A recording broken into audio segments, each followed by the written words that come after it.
Growing up, I was encouraged to do things independently. This upbringing led me to be a very independent and goal-driven person. I believe my major goals in life brought me to this place for a reason. In 8th grade, I set 3 major goals for myself: letter in varsity speech, get my black belt in Taekwondo, and major in geological engineering. As of today, I've completed 2 out of the 3, one of which against all odds. It took 3 years to letter in speech. At the same time, I was working my butt off to get my black belt.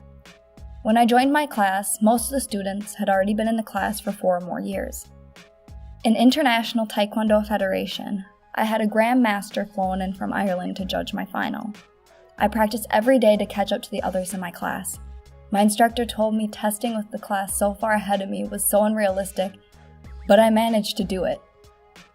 I didn't know it then, but getting my black belt may have been one of the most important, empowering accomplishments because it gave me the courage to do things that seemed impossible. With 2 of my 3 goals done, I put my effort into school. Knowing the U of M was the only school in Minnesota that offered my dream major, I aspired to stand out. I joined PSEO at Century College and tried to stay involved. At the end of the summer before senior year, I was kicked out and forced to live with my alcoholic father, who was rarely home.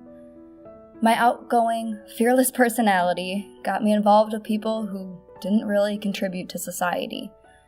Over the course of 6 months, I went from being a straight-A student who was very involved to not caring at all. I racked up many truants and skipped college classes often. For months, I abused hard drugs. I neglected taking care of myself and lost 20 pounds. Friends and family knew something was going on, but never accused me of anything. They didn't have a reason to. I had always been a good kid. In December, my life became unmanageable. I was miserable and couldn't get out of bed without using drugs because of the withdrawals. It wasn't a choice anymore. I was dependent on the things that were killing me, and I didn't know what to do. But then, I had an eye-opening moment that changed my life from a song I heard. The River Runs Deep.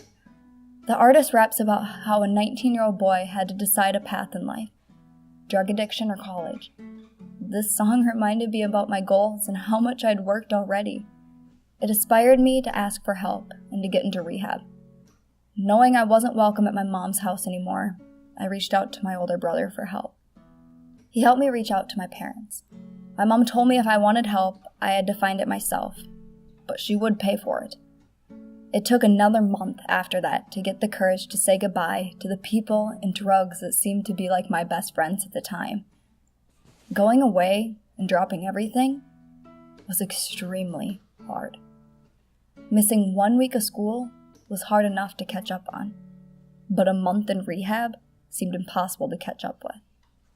I stayed at Hazelton Rehab Center for 28 days, learning about myself and prioritizing my life.